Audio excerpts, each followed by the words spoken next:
앞서 보도에서 들으신 것처럼 공정위가 대형마트와 백화점, 홈쇼핑 등 대형 유통업체의 갑질을 손보겠다고 나섰습니다. 이와 관련해 법무법인 신원의 김평중 변호사와 이야기 나눠보겠습니다. 안녕하십니까? 네, 안녕하세요. 네, 일단 이번 대책으로 과연 갑질이 근절될 수 있을지 주목이 되고 있는데요. 김상조 공정거래위원장이 징벌적 손해배상의 범위를 배수를 올리거나 세배로 못 박는 방식의 개선이 필요하다고 보고 있다라고 밝혔습니다. 일단 징벌적 손해배상 제도가 뭔가요? 네, 징벌적 손해배상 제도는 영국에서 판례를 통해 발전된 제도로 가해자의 행위가 악의적이고 반사회적인 경우 피해자가 입은 손해보다 더 많은 손해배상을 하도록 하는 제도입니다. 네.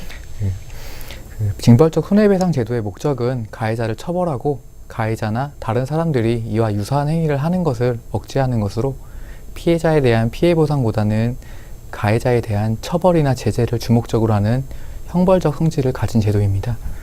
이러한 징벌적 손해배상 제도는 기업의 불법 행위를 방지하여 소비자나 중소업체에 보호하는 역할을 할 수 있는 반면에 과도한 손해배상으로 인한 기업의 파산 등으로 인해 국가 경제를 위축시킬 수도 있습니다. 말 그대로 가해자에게 벌을 주기 위한 법이다 이렇게 이해를 할 수 있을 것 같은데요. 이번에 공정위가 대규모 유통업법과 관련해서 징벌적 손해배상제를 적용하겠다라고 밝혔습니다. 어떤 내용입니까? 공정위는 대형 유통업체의 갑질을 막기 위해 대형 유통업체가 하고 있는 상품 대금의 부당 감액, 부당 반품, 납품업체의 종업원의 부당 사용, 보복 행위와 같은 행위를 반사회적 불공정 행위로 규정하고 이러한 행위로 인해 손해를 입은 제3자를 손해를 입은 제3자나 납품업체들한테는 세배를 보상하도록 하는 징벌적 손해배상 제도를 도입하겠다고 했습니다. 네. 지금까지는 최대 3배, 즉 3배 이내에서 손해배상을 하도록 되어 있었는데요.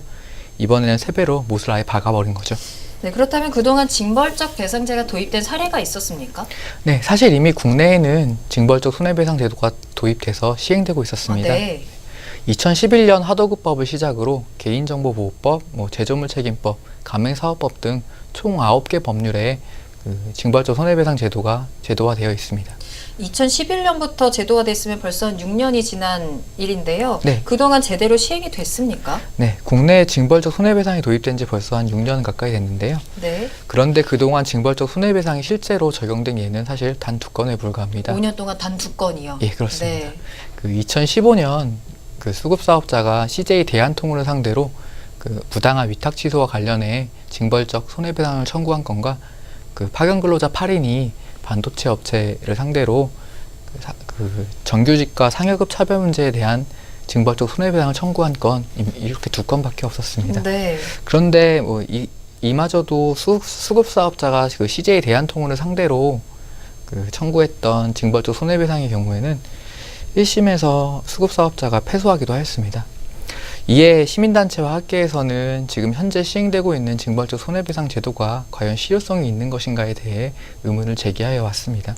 그러니까 말씀하신 것처럼 5년이나 지났는데 제대로 시행된 적은 한 번도 없는 것 같습니다. 그렇다 보니까 이번에도 역시 세배 징벌적 배상제 도입이 실효성이 있느냐라는 의문이 나오고 있거든요. 어떤가요? 네, 맞습니다.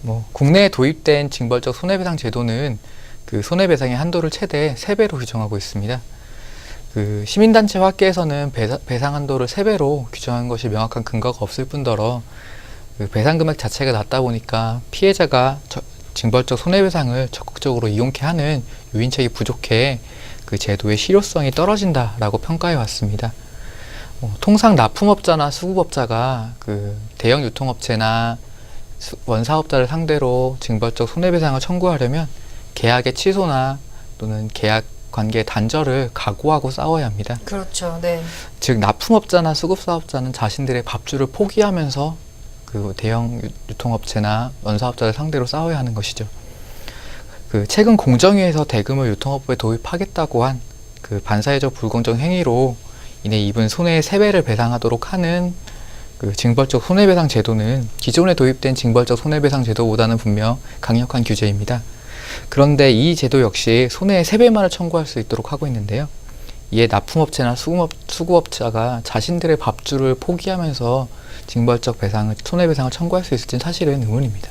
근데 또 항상 징벌적 손해배상제 항상 나왔던 얘기긴 하지만 위헌성 논란도 계속해서 나오고 있죠. 네, 그 징벌적 손해배상은 국가가 엄격한 형사소송을 통해 해야 할 처벌을 그 사법상의 민사소송 절차를 통해 우회적으로 하는 것과 마찬가지의 효과가 있는데요. 네네. 때문에 국내에 도입될 당시부터 그 위헌 논쟁이 계속 있었고 지금도 징벌적 손해배상에 대한 위헌 논쟁이 계속되고 있습니다.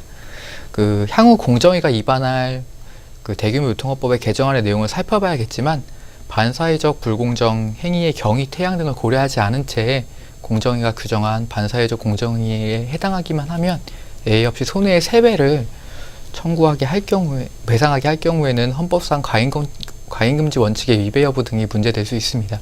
네, 또 뭐 이와 함께 이중처벌 논란도 나오고 있고요. 또 정부가 너무 과도한 규제를 하게 되면 오히려 그 이제 그 기업이 거래 비용을 뭐 원가라든지 뭐 상품의 가격으로 부담을 하게 되기 때문에 결국 소비자가 피해를 보는 것 아니냐라는 우려도 나오고 있습니다. 맞죠? 네, 맞습니다. 네, 또 사실 이 법 개정은 이제 공정위에서 하는 건 아니고 국회에서 하게 되는 거잖아요. 네, 그럼 앞으로의 이 개정 절차는 어떻게 되나요? 네, 공정위에서 대규모 유통업법을 추진하는 경우에는 아마 정부 입법 절차에 따라서 개정 절차가 진행될 것으로 예상됩니다. 네. 그래서 먼저 공정위는 대규모 유통업법의 개정안을 입안할 것이고요. 그 개정안에 대해 관계기관과의 협의 절차, 그리고 국민에게 미리 예고하는 입법 예고 절차, 그리고 규제개혁위원회의 규제심사 절차를 거친 후 법제처에 이 개정안에 대한 심사를 의뢰할 것입니다. 네.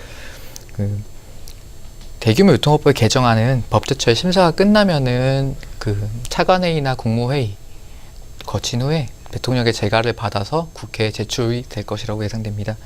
그 제출된 대규모 유통업법 개정안은 본회의 보고 후 상임위원회에 회부될 것이고 상임위원회 전체 회의에서 개정안에 대한 심사 및 의결을 거친 후 법제사법위원회에 다시 회부될 것입니다. 그 법사위에 개표된 개정안은 법사위 심사 의결을 거쳐 본회의에 상정될 것이고 본회의에서 법안이 통과되면 그 다음 공포가 될 것입니다. 대규모 유통업법의 개정은 앞서 말씀드린 것과 같은 많은 절차를 거쳐야 하는데요. 그 공정위가 도입하고자 하는 징벌적 손해배상의 내용이 이런 절차 속에서 그대로 담길 수 있을지는 좀 아직 확실할 수 없을 것 같습니다. 네. 갑질 논란은 계속해서 끊임없이 나오고 있는데요. 이번 대책으로 과연 갑질이 근절될 수 있을지 지켜봐야겠습니다. 지금까지 김평중 변호사와 이야기 나눠봤습니다.